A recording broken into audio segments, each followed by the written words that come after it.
What is up, Watch fam? Happy Wednesday and welcome to this week's collection review. I am Christian from Theo and Harris, and this week we're jumping into a pretty sick collection from Tudors and Omegas and many, many more. So let's do it.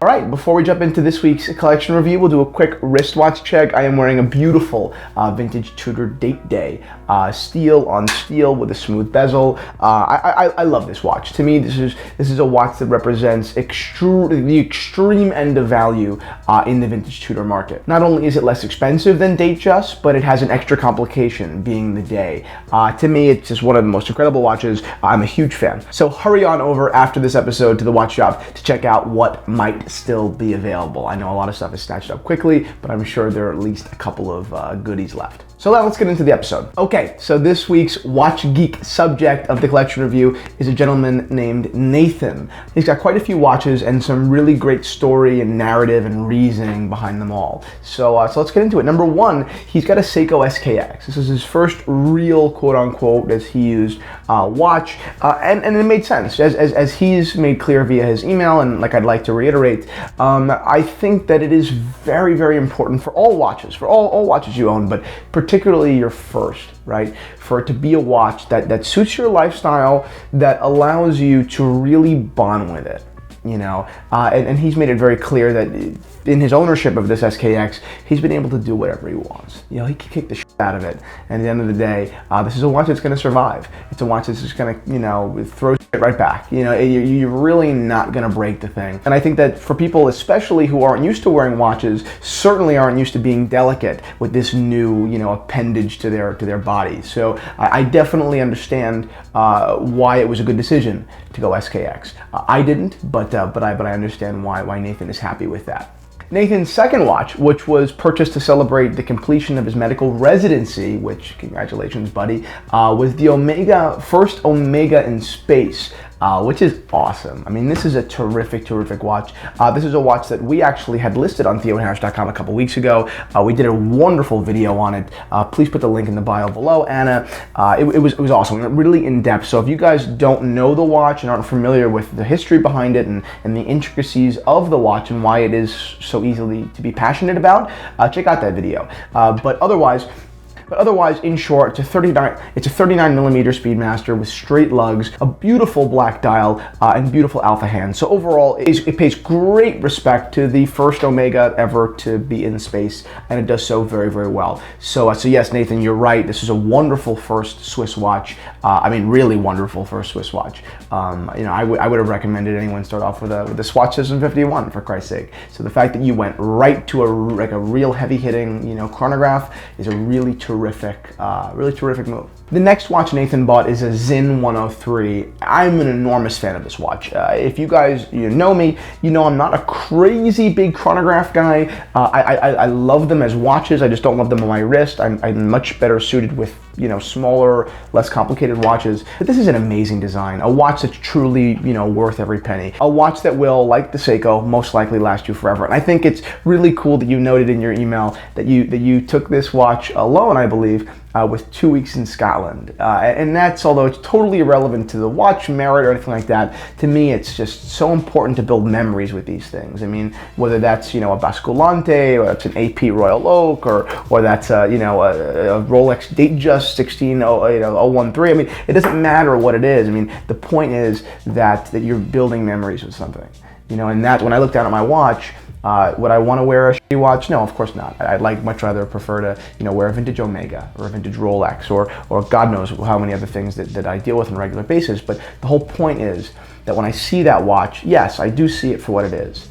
But I see that trip to Scotland. I see that road trip. And that to me is a point that you drove home really well, and a point that I personally, as a consumer, value a ton. So cool. The next watch Nathan bought is a blow your mind watch. It's a Breitling Top Time from the 70s. A really beautiful piece. He bought this because he wanted a Panda dial, and he got his first real job after his residency, and he could afford it, so he went for it. Terrific watch. I mean, yeah, you could have, I don't know what you paid for this, of course, but you could have, checked off that Panda for a lot less money than the Breitling Top Time, but geez, did you do it right.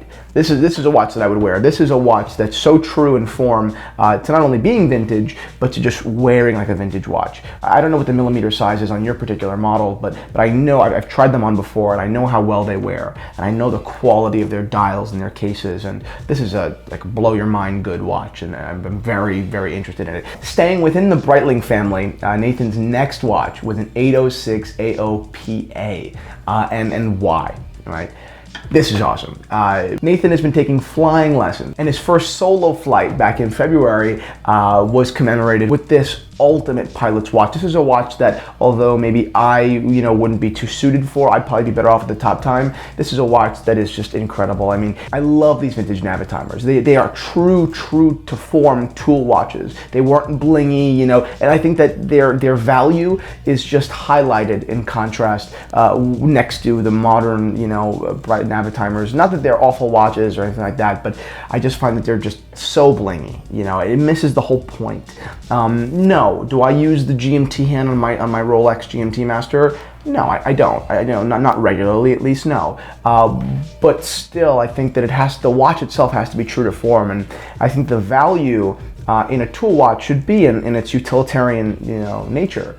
The value in the modern Navitimers is in the shine and in the bling. So to me, that ruins the whole thing. But these vintage 806s, these vintage Navitimers have just become even more desired and collected because they remind everyone of the golden day, of the day when the Breitling Navitimer really embodied what it meant to be a tool watch. So, and you couldn't have purchased it for a more, interesting or appropriate or deserving occasion. So another one. I mean, you killed the game on both the watch and the reason why you bought it. And finally, your most recent acquisition, a Tudor, one of my favorite brands, a Prince Oyster Date, a truly ultimately classic watch, no frills at all. It's a watch, again, that will take a beating, but it's a 38mm watch, so it has this real bulk, very similar to like a vintage Milgauss, but I just love it. I mean, I think it's a perfect compromise between the old world, class of those, Datejust and Prince Oyster Dates and things like that, but mixed with the modern heft and bulk of a modern watch. It's a great compromise. The value on these things is incredible, although their prices are skyrocketing. And what better reason to buy it than to commemorate your son? So even though the Breitling story may have been, more, directly linked and appropriate, this is the winner. It's a terrific watch, and it, like I said, it could not be for a better reason. Your baby boy. How cool is that? Okay, so now it's a question of what to get from here. Obviously, it's clear that you are willing and able and have been willing and able to invest a lot of money and time into watches to date. It's not even up for question. So I'm going to give you a recommendation that is a little bit more obscure, although in line with what you've mentioned that you might want, and not cheap. I mean, these are pricey watches. I really do think that you should hunt for a vintage Rolex. Do I think that a vintage Datejust would suit you well? I mean, yes, of course, the vintage Datejust suit everyone well, but maybe not so much in your collection. What I do think, rather, is that a 34mm, if you're comfortable going so small, or a 36, but something really, really, truly interesting from an obscure 1950s, reference, whether that's a 1501 or a 1503, whether that's a gilt dial or a chapter ring or something like that. There are so many little intricate details in the vintage Rolex world that I think, yeah, they'll take time to wait out and to find, and they will, cost money. But ultimately, you will have found true value, sub-markets of bubbles of little value in vintage Rolex. These are things that most people wouldn't even realize would be more expensive. We had, for example, a vintage Rolex Air King going back a couple of months ago. Please put a photo here, Anna. It's a beautiful watch. It's not only was it a gilt dial, but it was a tropical gilt dial. I mean, to me, this would have been like a perfect watch for you. It's a watch that has a utilitarian background, a watch that is truly, in line with your, tool kind of pattern. But more than that, it has the crown, and even more than that, it has detail. and true intricate, variables that make a difference to not only, their value and their monetary value, but in my opinion, to how much you would appreciate them.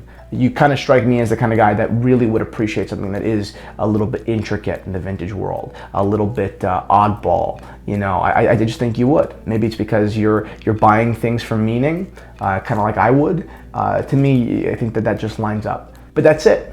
That's my recommendation. I think that you need to break down and buy the crown. Thank you guys so much for watching this collection review. I had a truly fun time looking at Nathan's collection. It really hit home for me with meaning and with passion, so I was a big fan. If you'd like me to review your collection, please send me an email at info@theoandharris.com with the subject collection review with photos of your watches, little descriptions, and what they mean to you. It would be my pleasure. It's not gonna be quick, but it would be my pleasure. And finally, if you guys enjoyed this video, do not forget to subscribe and like, because without those two things, we're kind of screwed. All right?